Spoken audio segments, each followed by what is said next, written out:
All right. Hi, everyone, and welcome to the final conversation in our Women's History Month series. I truly couldn't imagine a better way to close this out than with Sunshine Brown, our VP of Managed Services.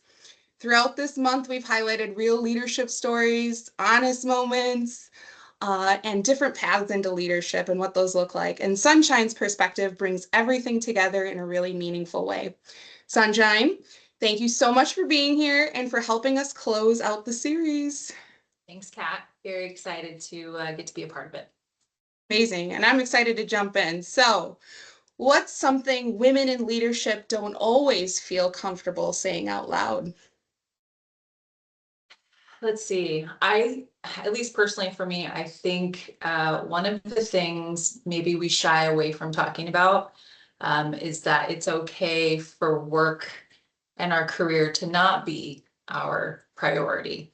I think especially with, women trying to make our mark and be, treated equally in the workforce in different roles. I think we kind of shy away from that a little bit because we want that equality, right? And so I think sometimes we think, well, if we state that it's not number one, we're going to be, again, not treated equally. It's not going to be as important. But I really feel personally that, and I know you've heard me say this, right? For Yeah. me, I do everything to the best of my ability, but this job is not, since my career and my profession is not my number one. It's not my priority. And I think it's important and it's okay for women to share that. I think what drives us and what is really important actually makes us much more powerful in the workforce. So. Yeah, and I'm so glad that you said that out loud because I think a lot, I know I do. I think a lot of women feel that as well, right? So that is really important that, it's not always our number one and it can't always be, but when we have our priorities kind of aligned, it helps us actually to show Yeah, up better at work and be absolutely. more effective. So I appreciate that. And thank you for starting us there. That was really powerful. When have you felt most proud of the impact you've made? And obviously we're in the client relationship business, but also for a client or for a team.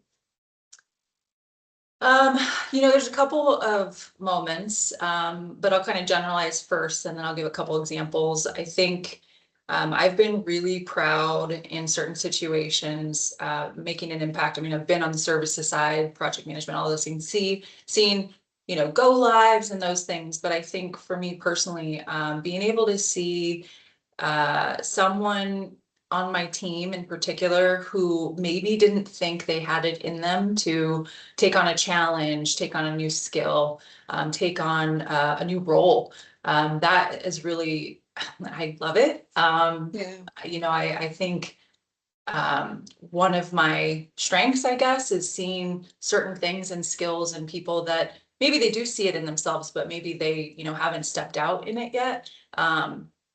I don't think that I need to be the smartest person in the room, although my husband likes to say I like to be right all the time. But I do think that there's a lot of value in surrounding yourself with a lot of people that have different skills. And so I love to be looking at those in my team, where they come from, what their experience is, what their industry is, not even job specific, but what do they bring to the table that can move us forward in a new direction, maybe. And so being able to kind of put them in a spot maybe that they're uncomfortable with, and then seeing them on the other side of that. I've really enjoyed doing that. I'll give you an example, a recent one. It's a little personal, I'm sure, for you, Kat. One of my proud moments, honestly, is, in this new role, being able to kind of come in and quickly be able to put you in a spot to shine and to be fulfilled and satisfied with what you're contributing to Mosaic. I'm very proud of that. So, Oh, well, thank you. I yeah, appreciate that. And I yeah, know that our relationship, right, has had a lot to do with you seeing something in me, right?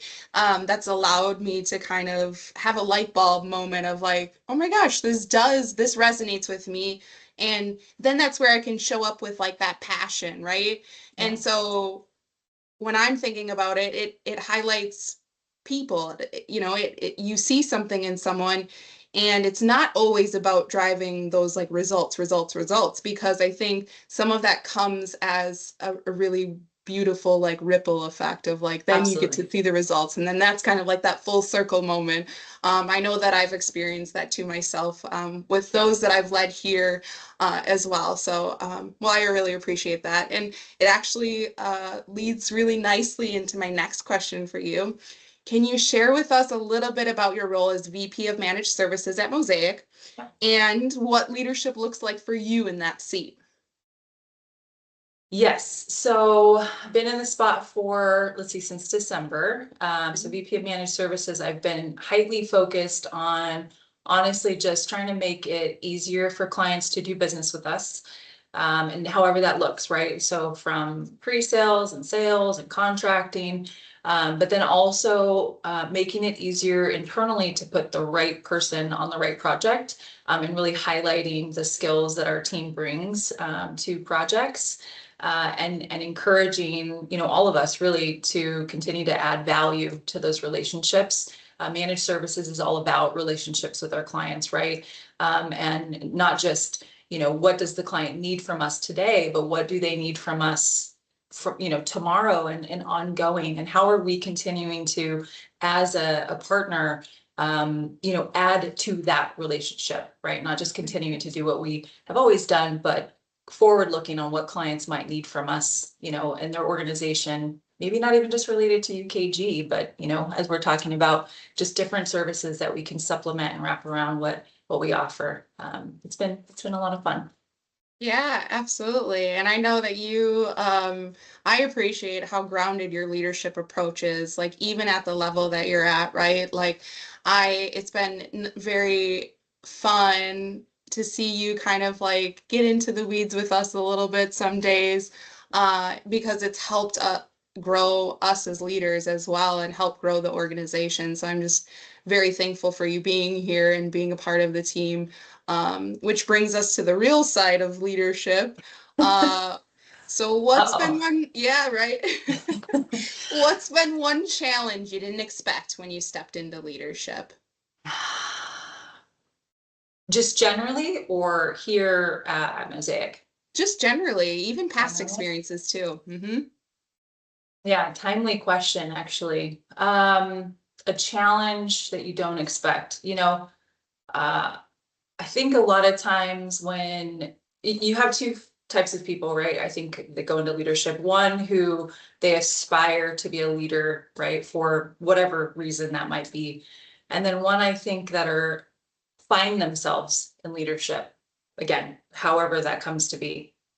I found myself in leadership. It wasn't something I aspired to, multiple times actually.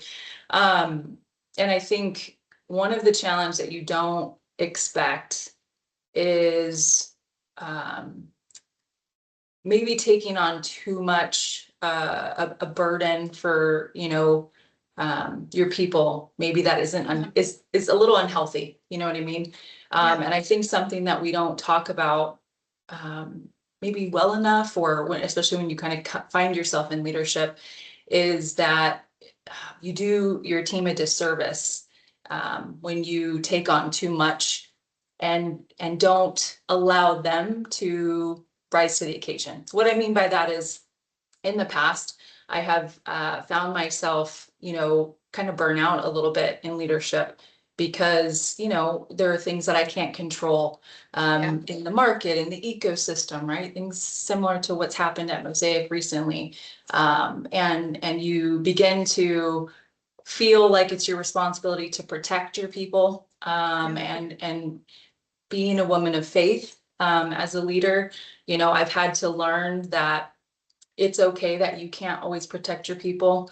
As a leader, you have to really know what is your responsibility, what's your role, what you can do, and do that daily, right? Do all that you can in every moment to show up and to lead from the front, to set good expectations, to hold people accountable, both the company and you know your folks, and then trust that the right things are going to happen the way that they should, even when difficult times come, even when things that happen that you wish didn't, that are really tough, again, like what we've experienced here at Mosaic recently, and really not owning the parts that you can't control, right? It doesn't mean you don't show up. It doesn't mean you don't participate and do what you can, right? Because I've heard other people, right, when you get into that mode of like, there's just things I can't control. And so they kind of sit back and get complacent. Right.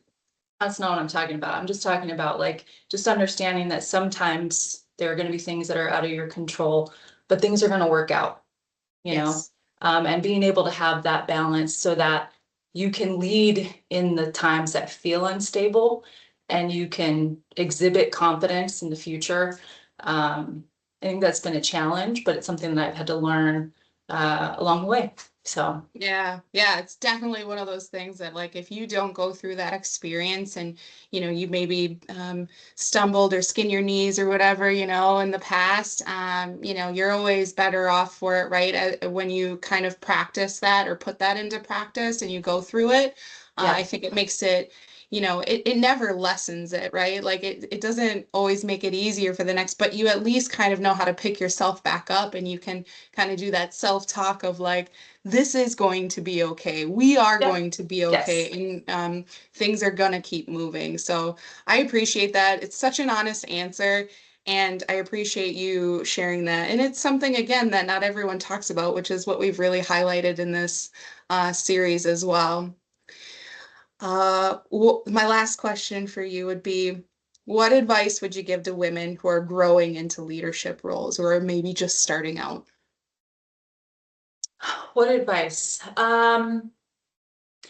I would say, again, keeping kind of all the things that we've already talked about in mind, right? I think it's really important as a woman in leadership, knowing that typically, right, most women have a very empathetic, caring, protective type of personality. I think it goes back to what I just said about the challenge, right? I would Yeah. encourage you, not necessarily boundaries, but understanding who you are as a woman, and how you're going to show up for your people, and knowing that there are healthy ways to do that for you, and then there are unhealthy ways. And again, recognizing that you're there to support and to develop and to hold your people accountable, to lead them, right, and to set good Yeah. expectations, all those things, but you're not in charge of their success or their failure. And so you do what you can to set your people up to be successful, and make sure you do everything you can for that, but let them own their success or their failure. Don't take that on yourself. And I think you'll do good and you'll do well if you can do that. Yeah, absolutely. That's incredibly powerful advice. And I hope anyone that's out there listening as well to this, I hope you really hear that because it's so important. And Sunshine, thank you, not only for joining me today, but for the way you lead, mentor, and show up every day at Mosaic. This truly feels like the perfect way to close out this series. And to everyone who followed along throughout Women's History Month, we thank you. It's been so fun to see the engagement, both internally and externally.